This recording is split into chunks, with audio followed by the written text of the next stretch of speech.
So, JoJo's Bizarre Adventure episode, Stardust Crusaders episode 4. This episode starts off with them up on the helicopter taking, with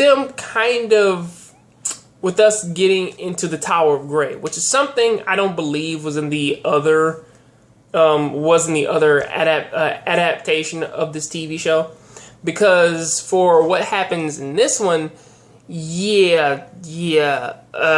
Tower of Grey is a very dangerous stand. With him, he's almost like if you took Gregory from pretty much Dragon Ball Z and then just made him evil and put him on a plane, in which that like Jotaro, he really can't fight him because if he does, he could.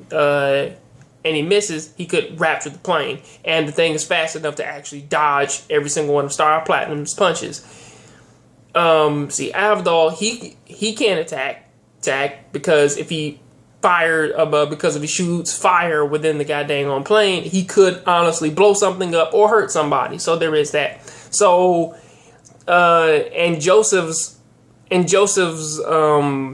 stand really isn't all that useful, especially since, like in close quarters combat, especially since that he kind of has to actually hit you in order to do it, or at least like in order for his stand to have any effect.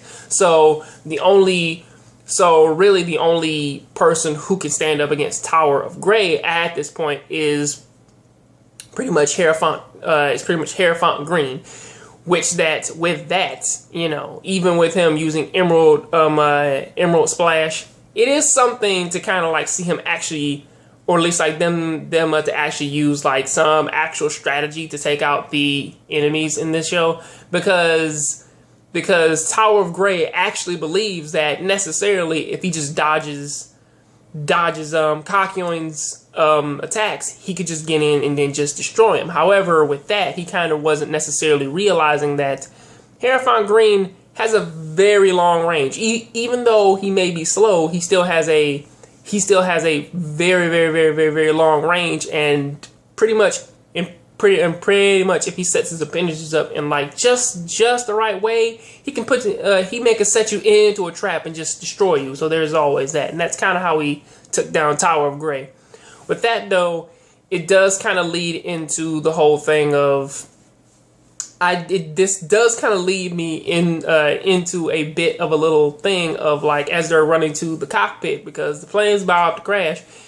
There is the thing in which that every woman pretty much kind of just falls over Jotaro, pretty much saying that he's by far the most attractive man ever. However, pretty much he treats every woman he meets like shit. So there's always that, in which that they all pretty much just fall over him. However, at the same time, Kakyoin, he pretty much kind of plays like the nice guy role, and they fall over him too. So it's like, is it me, or do they just like effeminate Japanese boys with just pretty with pretty faces?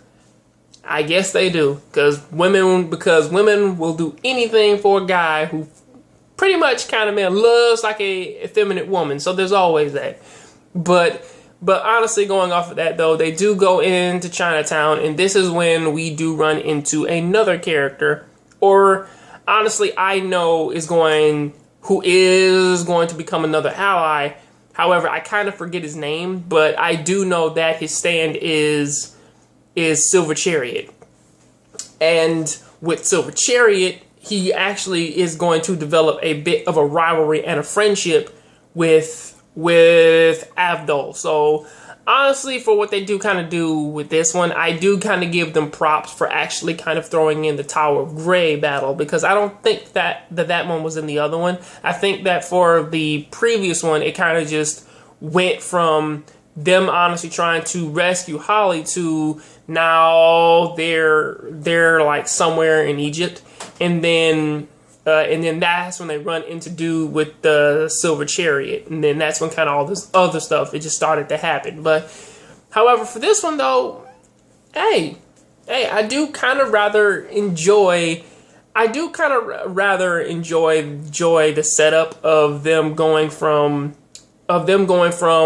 leaving the house to the airplane. The airplane fails, so now they kind of think up another route route in order to get it to where Dio is, which that for the past two, or at least for like his past two appearances, they have been in Egypt. So there is that. So honestly, for what this episode is, it does set up for a pretty good battle, which I will assume is going to be in another episode. And honestly, even though the airplane battle, it wasn't all that long, or better yet, all that flashy, it was still something to kind of just make you question. It's like, how can they beat somebody in which that they can't hit? Or better yet, how can Kakyoin actually beat Tower of Grey? So there's always that, you know.